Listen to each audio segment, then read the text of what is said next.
नमस्कार। वीडियो में आज बात आपसे डेट्स की। यूजीसी ने अपनी डेट्स दे दी है एनटीए को लेकर, और एनटीए ने जो परीक्षाएं आयोजित की हैं उसके बवाल को लेकर, कब तक आएगा एडमिट कार्ड और कब तक आएंगे परिणाम यूजीसी नेट और सीएसआईआर जेआरएफ के, उन सभी की बात करूंगा। डेटशीट ज़रूर आई है लेकिन बहुत से सवालों को लेकर आई है, इस बात का भी ध्यान रखिएगा।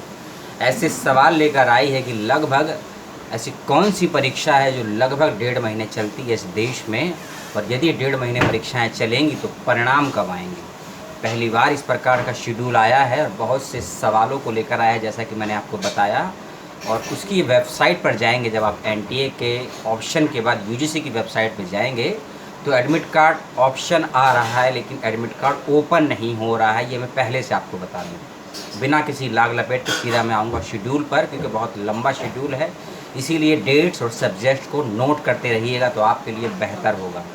इस बात का ध्यान रखिए। मैं नीचे से शुरू करूंगा कि सबसे लास्ट में कौन सा एग्ज़ाम है, लास्ट की डेट क्या है। सबसे जो अंतिम एग्ज़ाम है यूजीसी जो कराई वह है 5 नवंबर को। 5 नवंबर को अंतिम एग्ज़ाम है, और उस अंतिम एग्ज़ाम में लगभग 12 सब्जेक्ट्स के एग्ज़ाम होने हैं।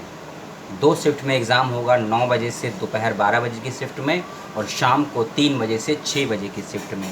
हर सब्जेक्ट का लगभग 100 सब्जेक्ट हैं। 100 सब्जेक्ट को नाम भी लूँगा यदि मैं, तो लगभग 7 मिनट वेस्ट हो जाएंगे।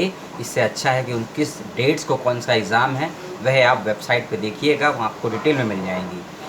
5 नवंबर को अंतिम एग्ज़ाम है, इस बात का ध्यान रखिएगा। और फिर एग्ज़ाम है 23 अक्टूबर को। इस गैप को समझिए कि लगभग इस 12 दिन के गैप को क्यों दिया गया है, उस पर विचार कीजिए। और 23 अक्टूबर को जो एग्ज़ाम है वह है हिंदी का। जो हिंदी के विद्यार्थी हैं 23 अक्टूबर को उनका ही एग्ज़ाम है। दोनों ही शिफ्ट में हिंदी के बच्चों का एग्ज़ाम होगा 23 अक्टूबर को, इस बात का ध्यान रखिएगा। फिर एक और डेट है 22 अक्टूबर की। 22 अक्टूबर को लगभग 9 पेपरों के एग्ज़ाम हैं, जिसमें से मलयालम है, मराठी है, पंजाबी है, रशियन है, तेलुगु है, उर्दू है, बंगाली है, बोडो है, कश्मीरी है, और social medical and community health है। ये सभी एग्ज़ाम 22 अक्टूबर को होने हैं। 21 अक्टूबर को 2 सब्जेक्ट के एग्ज़ाम होंगे, एजुकेशन और ज्योग्राफी का। 17 अक्टूबर को ओनली फॉर कॉमर्स का एग्ज़ाम है, इस बात को याद रखिएगा। 17 अक्टूबर ओनली फॉर कॉमर्स का एग्ज़ाम है। फिर एक डेट है 9 अक्टूबर, फिर है 7 अक्टूबर, और फिर है 1 अक्टूबर। 1 अक्टूबर को जो एग्ज़ाम होगा वह इंग्लिश का होगा, इस बात का ध्यान रखिए। इंग्लिश का पेपर और हिंदी का पेपर और कॉमर्स का पेपर एक ही दिन में है, उस दिन किसी और सब्जेक्ट का पेपर नहीं है, इस बात को ध्यान से रखिएगा। उसके पहले की डेट है 30 नवंबर, 30 सितंबर, 29 सितंबर, 25 सितंबर और 24 सितंबर। यानी कि 24 सितंबर से यूजीसी नेट अपनी परीक्षाएं आरंभ कर रहा है। और आप जब ये वीडियो देख रहे हैं 19 सितंबर, लेकिन अभी तक एडमिट कार्ड नहीं आया है। एडमिट कार्ड नहीं आया है, क्यों नहीं आया है? आप मेल करिए, फ़ोन करिए, कोई जवाब नहीं आने वाला है।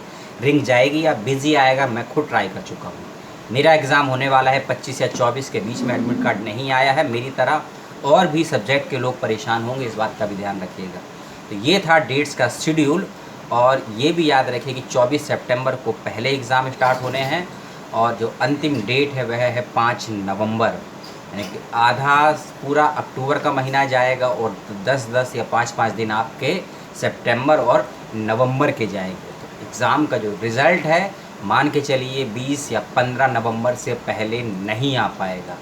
ऐसे विद्यार्थी जो उम्मीद लगाए बैठे थे कि सितंबर में एग्ज़ाम हो जाएगा, अक्टूबर में रिज़ल्ट आ जाएगा, और जो भी ऐसे विद्यार्थी एमफिल या पीएचडी के लिए अप्लाई किए हैं किसी विश्वविद्यालय में, उनको बेनिफिट मिल सकता है नेट के रिज़ल्ट का।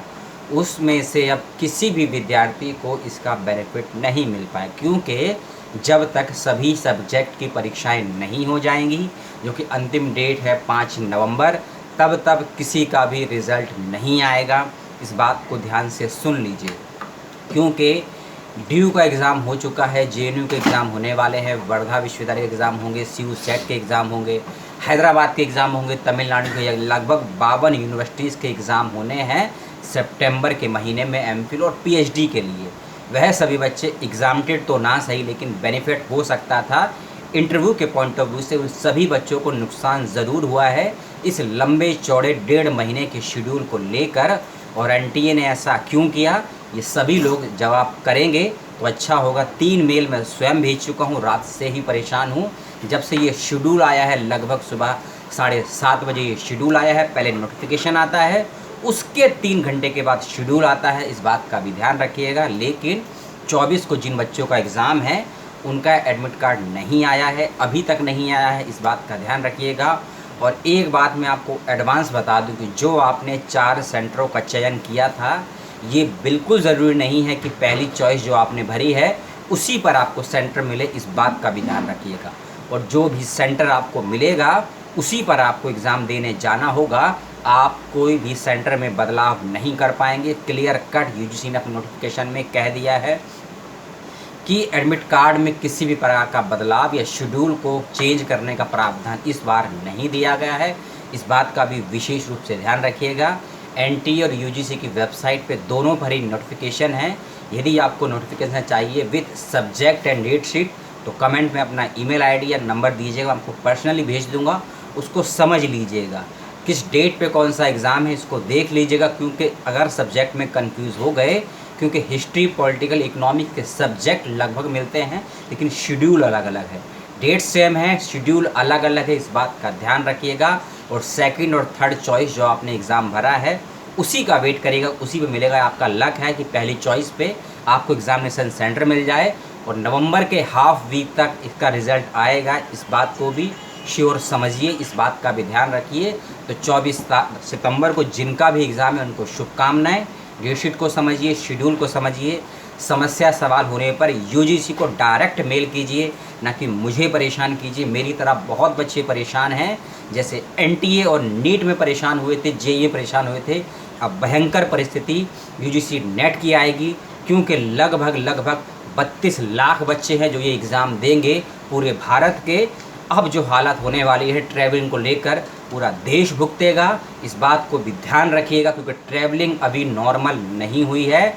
और यदि आपका सेंटर बिहार पड़ता है मुंबई से तो 5 दिन में आपको रिजर्वेशन भी नहीं मिल पाएगा, इस बात का भी ध्यान रखिएगा। और बस से जाना संभव नहीं है, कोविड इफेक्टेड होंगे।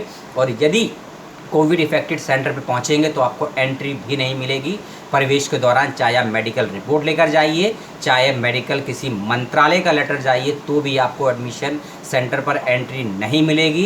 यदि ट्रैवलिंग में आप कोविड इफेक्टेड हो जाते हैं, इस बात का ध्यान रखिएगा।